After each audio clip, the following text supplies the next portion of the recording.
Yo, yo,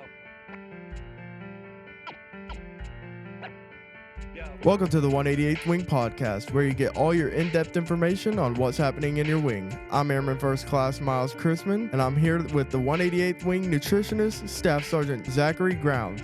And we are going to be talking about nutrition and things that you could do with your diet to help improve your health and fitness.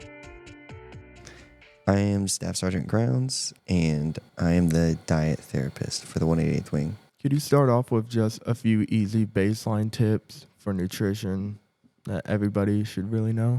A couple of the tips that I thought about, so make sure that you're taking enough water into your body. The points you should kind of try and hit is half of your body weight in ounces. For me, I weigh 200 pounds. I should drink 100 ounces of water a day. And then, so I found this quite interesting. I was doing research and trying to build my program a couple of weeks ago and saw that grams of sugar, so males should have 36 grams of sugar per day, and females should have 25. Now, is that like a maximum? Or That is the maximum that you're supposed to consume in a day. I know, it seems very, a lot of sugar in a lot of everything. So that's why, since I've gotten this job, I've changed my diet and looked at a lot more things that have sugar in it. 36 that is Not a lot. like I a know. lot of things have more than 36 A grams. soda pretty much has that much. Yeah. Like, Yep. I'm pretty sure like a Coca-Cola or Dr. Pepper has about 60 or 80. So you're taking in twice your daily value. that is insane. And things like that, they can definitely affect your physical ability. Of course, it will affect your weight. What is the main effect of nutrition on your physical abilities? Like in the Air Force, of course, we have to keep up our physical fitness. We have to do a PT test once a year or twice a year in some cases. So, I mean, with that, if you're not getting enough of your daily values and all your nutritional needs through your meals that you're taking, you're not going to be in shape. So a lot of the classes I've been to, they always say abs start in the kitchen. If you want abs, if that's your goal, you need to make sure that you're eating your grains, your fruits, your vegetables, your proteins, and your dairy. That's kind of what you're supposed to be hitting in each meal, which I find it a giant struggle to hit vegetables at 8 a.m. I'm working on it. Nobody's perfect, but that is has been my biggest struggle because I hate vegetables in general. It's also a struggle because most adults work or kids go to school, and being at work and only having an allotted time for lunch, and also being at school and having a school lunch, you bring your own lunch, it really restricts your options, and you have to really look deep into, all right, where can I go that is both cost effective and allows me to get everything that I need in this one meal. That's a big struggle because most of the time you're like, I'm just going to go grab some fast food or something. That is 100% correct. Whenever I'm running out of time and I'm on my lunch break and I need something quick to eat, I make my own smoothies. Smoothies are really good, and they have your protein, your vegetables, your fruits, and all dairy, and then your oats as well. So That tends to be a go-to for me as well. it's just easy, and it hits everything you need in one lunch period. Not only is what you eat really important, when you eat it is also a very big component of just general health. Things like fasting, where you're intentionally spreading out your meals or not eating during certain times of the day or at all some days, could affect your health. What are some ways that things like fasting or just meal timing in general affect your nutrition and your health? There's a lot of different fad diets, and fasting, I think everybody knows. It is one of the easy / more difficult ones because technically all of us already fast. When we sleep, we don't eat for how many ever hours you sleep. Ideally, what you want to try and do is look at your caloric intake and how many calories you need in a day to function, and then you break that up into 3, and then you eat every 5 hours. That's the dietitians that I've talked to. That's kind of what they tell their patients and how they should be eating. For patients that have 2,100 calories that they need intake in a day, they tell them to break it up 700 calories a meal.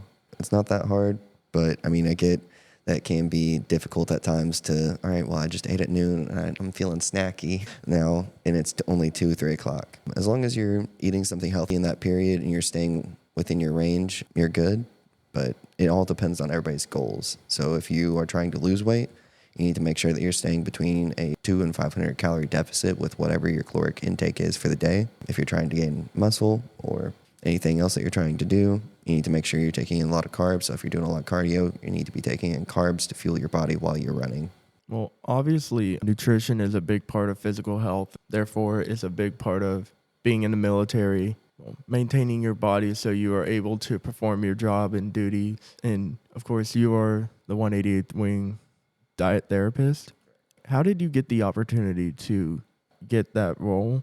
Because as far as I know, I haven't seen or I haven't heard of a lot of places having a specific diet therapist or nutritionist on base. Is that like a common thing across the Air Force, or? So I will break this down and kind of explain my career field from the active side and then the guard side and kind of where I got to how I got. All right. In general, I started out a couple of years ago. I came from active duty Air Force where I was air transportational and aerial delivery specialist.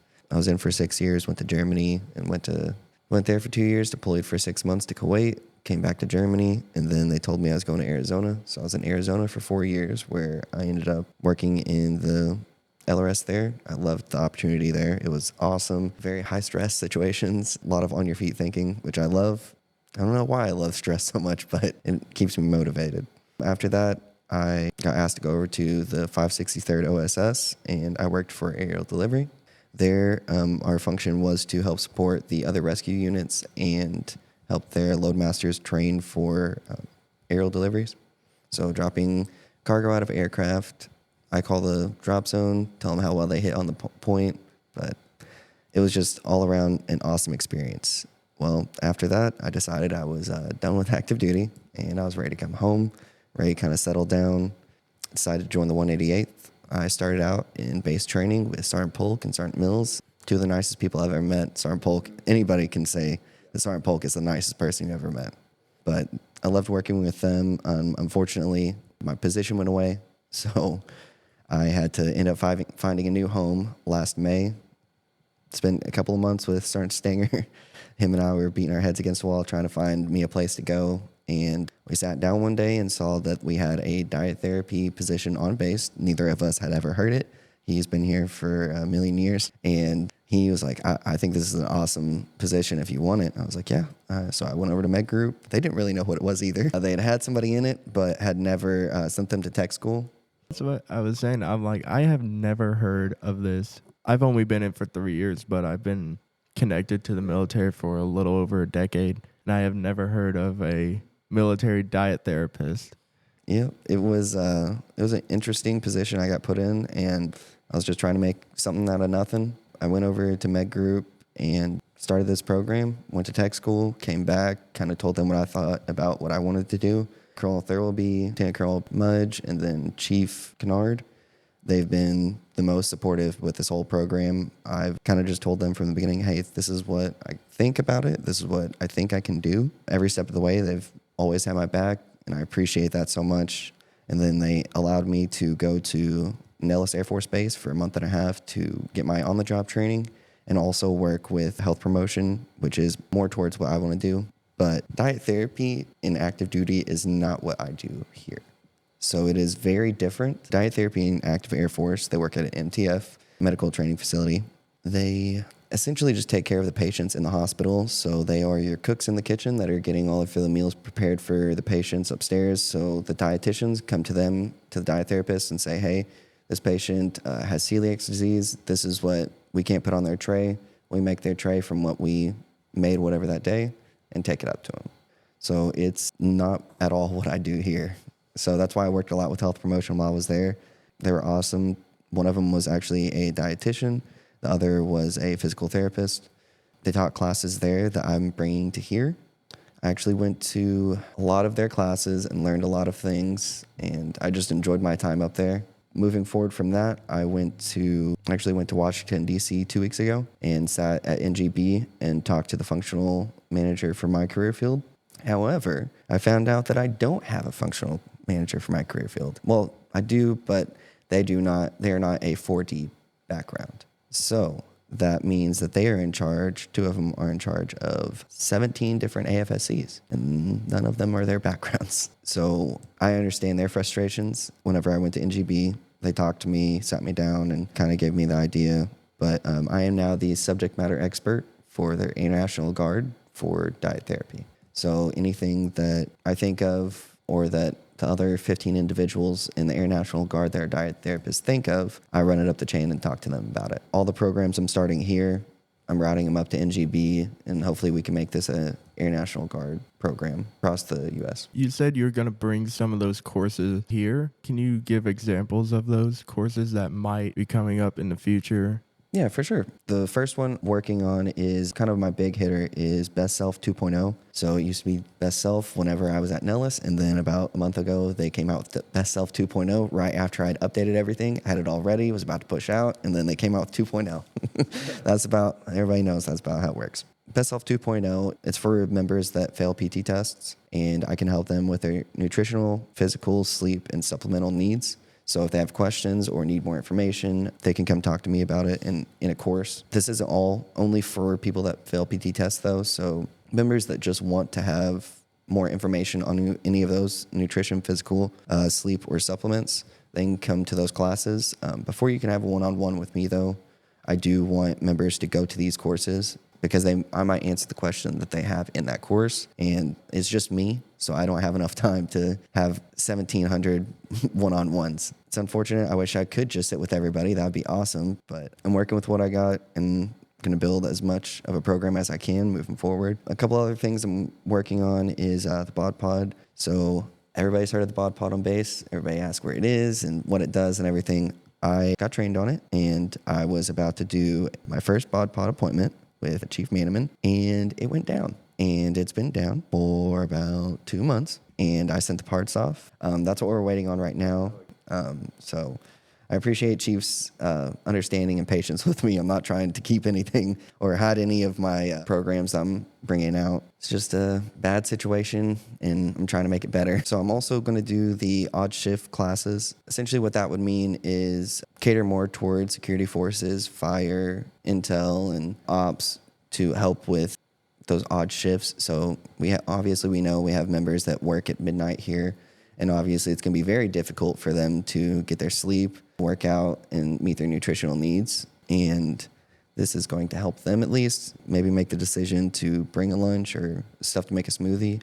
Obviously, we have to make those smart decisions to make sure we stay nutritionally fit, and it's just a decision you have to keep making every time. I get it. I struggle with it myself in a very happy relationship. You definitely put on some weight, so that's what I'm working on now. And then the last thing I'm working on currently is grocery walkthrough. A lot of our newer members, young airmen that maybe don't know how to shop for nutrition facts and how to properly shop and make the best decisions there, that's what I want to help them with. So walking around, showing them kind of what to be looking for and explain these things to them, that's what I want to be doing. And that one, it has more to come. I want to try and hit these other classes first. Whenever that one comes out, I'll push it out. And then more of my future goals. The coolest one I have is a cooking show. That is one I really love, and I think it's super cool. That's why I want to push it out. I'm still figuring out logistics on it. It's going to be an interesting one to tackle, but I think that I have very supportive leadership, and I have a lot of good people around me that want to see this program succeed and that they would support it.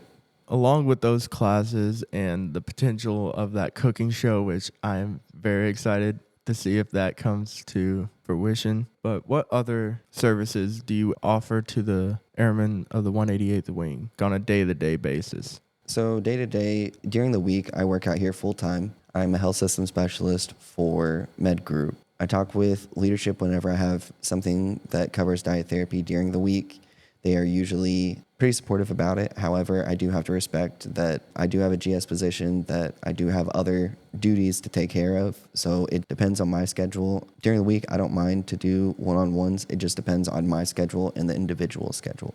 I can't say that I'm always going to be able to do a one-on-one during the week because that wouldn't be fair to the Med Group and my bosses. During drill, is it just you offer one-on-one consultation, or if somebody is having issues with their diet, nutrition, they could come to you? Well, I want them to sign up for the course first.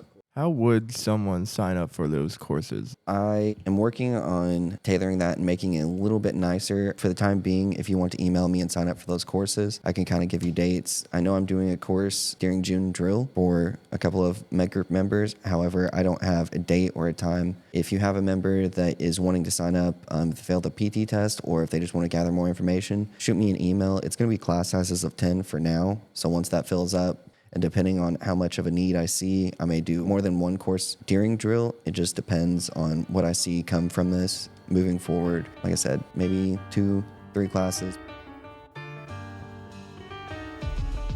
That's it for this month's 188th Wing podcast. We'll have a new episode every week before drill, so keep a lookout for those.